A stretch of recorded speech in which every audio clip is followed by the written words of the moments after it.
Hey, what's up, you guys? Matt Tebow here with Savant Marketing Agency. And in this video, I'm going to walk you through our discovery call script that we give to our clients and help them be able to book appointments from the leads that we send them easier, be able to qualify people faster, be able to speed up the sales process, be able to spot any red flags, and basically be able to gather all the information you need so that when you show up to the estimate, you're not going in blind and you're not getting any kind of crazy price resistance or any curveballs or anything that you weren't expecting. And so this script is designed for when you do get a lead come in from our marketing, then you use this script to call the person, you go through all these questions, you gather all the information you can, you book the appointment, and then from there, hopefully you can close the deal on the estimate. So without further ado, let me jump right into things here. So the context is that a lead has come in, maybe through Facebook or Google Ads or whatever, maybe even a referral, and you're calling them to be able to gather information and get an idea of what they want and what they're looking for, et cetera. So you have an idea of what it will cost and all that. It's important to remember that you're probably doing a little bit of this stuff already, but what this is going to do is really bring it to that next level. Because if you want to get better at sales, if you want to start growing your business, it comes down to the nuances. The nuances are very important, especially with sales. And so this script is going to give you those nuances so that you can become a better sales professional and really grow your business. So let's jump right into things here. So the first thing is, hey, it's name from company. Is it a bad time to chat? The reason that we want to say like, hey, it's Matt from Savant Marketing Agency, is a bad time to chat right now when you pick up the phone and call them, is because we want to get them to actually say, yeah, like I can talk right now, and agree basically to talking with you. Because sometimes people don't ask for permission to start a conversation, and then the person's like, yeah, man, like, can we talk later? Right now, I'm actually with my family or something. So you want to be able to get commitment from them and say, hey, do you have a couple minutes to chat right now? You want to talk? And then once they say, yeah, I can talk, it's like, cool. Now we have permission to actually continue this conversation. The next thing that you're going to do is do rapport for a couple minutes. This is where basically you talk really lightly about just like holidays, weather, recent events, really quick, So just say like, hey, this is Matt Tebow from Savant Marketing Agency, blah, blah, blah. Is it a bad time to chat? No, I can chat right now. Okay, cool. And then you just go into a little bit of chit chat right now, oh yeah, like how long have you been in Ottawa for? How long have you been in this city for? Okay, cool. Whereabouts do you live? Oh, awesome. Yeah, I used to live there. Blah, blah, blah. Oh, like the weather, just some kind of thing where really quick, doesn't even need to be 3 minutes. It could be even just a little bit less, but you just want to build some kind of like chit chat just to build a little bit more trust rather than jumping right into things about business. It's good to be able to build that rapport so that people will trust you more. And then you can jump into things. And what I like to do is ask the question like, hey, are we ready to jump into things here? Hey, is it cool if we talk a little bit about your project? Blah, blah, blah. The reason you want to do that is because when you ask this question, you are the one who is framing the call, right? Like you're the one who's in control and you're saying, hey, is it cool if we jump into things here? Because if the person says, yeah, I saw your ad on Facebook and yeah, I'm looking for a quote. So what kind of stuff do you like? Then they're the one asking you the question and they have the control. So this is called a framing phrase where basically like we're pre-framing the conversation, how it's going to go. And we're saying, hey, do you want to jump into things here and we can talk about your project? And it's going to be like a good position for you to start from because it'll be authority for you. So let's say they say, yeah, I'm ready to talk about that. Cool. So how are we hoping we can help you? So that's the first thing, is just a general like, if you were chatting with them through Messenger on Facebook, then you should say something like, how are you hoping that we could help you out? I saw in the messenger there that you were saying you're looking for a new fence. Tell me about that, right? So you get an idea of like what they're looking for. And as they say this stuff, you're writing this all down. You should have like a notepad or something with you.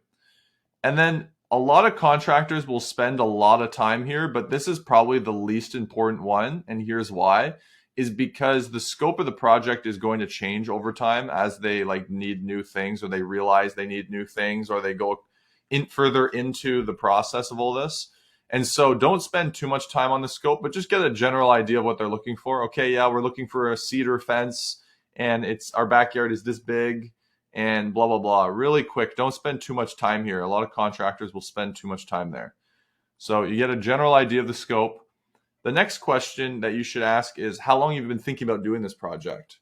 So you could say something like, yeah, like how long you've been thinking about doing this project. Like, has it been like 1 month, 1 week, a year? And if they say like, oh, I've been thinking about this for a year compared to thinking about it for a week, that's very different, right? In terms of like their commitment level and how much they've educated themselves through that. And so you want that information because this will reveal to you how serious they are, how educated they are, where they're at in the process. We're going to ask that question as well later, but it's going to give you a much better idea of like where they're at in the buying cycle if they're ready to make a decision, right? Another question you can ask as well is, besides you and me, who else is involved in this project, or who else is managing this project? You know, are you doing it with a partner, like your wife or something like that, or blah blah blah? And you just want to get an idea of who is involved in this project, because if you're on the phone with the wife and you say who else is involved here, and then she says, "Oh, my husband, he's getting some quotes too," and blah blah blah, then you're gonna want to get that person's name and like write that down as well. So if she says, "Oh, my husband Bob," then like write down Bob's name, and then we're going to talk about why that's important later when you're booking them in, because then you get all the decision makers to show up for the estimate as well. So then you have an easier easier chance of actually closing them. Next, the question you can ask is, have you ever worked with a contractor before, and what was that experience like? So this is a great question too, because it's going to reveal red flags. So if they say something like, "Oh, I've worked with a contractor before, it was a terrible experience. He did this and he did that," and it just sounds like they're, you know, maybe a little bit difficult to work with or something like that. The second thing, though, as well, that it will do is it will reveal if they are a proven buyer of contracting services. So if they say, "Yeah, like 5 months ago, we just got our driveway repaved, and then we are also doing our kitchen right now, and so we're thinking about getting our fence done as well." Well, they just told you that they're a proven buyer of contracting services, that they've spent money on contracting, they're actively renovating their home. So this is a person we know then that spends money on contracting services, right? Whereas if they say something like, "No, I actually haven't ever spent money on a contractor before. We've always kind of just done it ourselves because my uncle is a handy type of guy. But for this project, it seems like it's a little bit more work, so we thought we would hire someone." Like, that's a very different type of person than someone who is always investing in contracting services, right? So we want to be able to identify, hey, is this person like a proven buyer, or are they someone who is used to doing it themselves? Because the person who's a proven buyer already has an idea of like what things will generally cost. Like, they understand that this is not going to be like super cheap or something like that. Whereas the DIY person might be a little bit more sensitive to that, right? Where are you at in the process? Have you gotten other quotes, or am I the first one? This one's really good because you're literally just asking them for permission of like, "Hey, can you tell me if there's some other people who are competing with my quote right now?" Like, that's basically what you're doing. And so if they say, "Yeah, like in the process right now, we've been thinking about doing this for a month and we got two other quotes and you're the third one and we're going to make a decision from there." Well, then you have an idea of like, okay, now I have an idea of, okay, they've got these other quotes, blah, blah, blah. Or they could say something like, "Well, we haven't gotten any quotes yet. You're the first one." So then you can say, "Perfect. Well, hey, maybe what you should do is get some of those other quotes, and then I can deliver the final quote to you. And then from there, you can make a better decision," right? Because it's maybe better to line up your quote with when they get their other quotes with the contractors, so that they don't get your quote and then like another guy can come in and then like start talking and then like maybe beat down your price or something like that. It's just going to give you a lot more clarity of where they're at in the process so that you can make better decisions for the sale. When were you hoping to get this project done? Is it a now thing or a later thing? This one is really important because if they say something like, "Yeah, we're hoping to get this done in like 5 months from now," or something like that, then I would say giving them the quote now is probably not very useful, right? Like, if it's a couple months down the road, instead what I would do is say something like, "Well, hey, how about this? How about like we've got some blog posts that are educational about like what this looks like. So how about what we do is I send you that over, you do a little bit more education and research, because it sounds like you're still in the research phase. so I can give you all that information.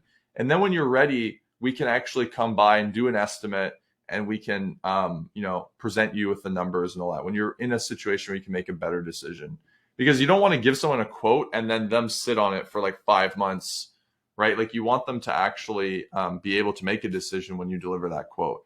And so this will be helpful for you as well.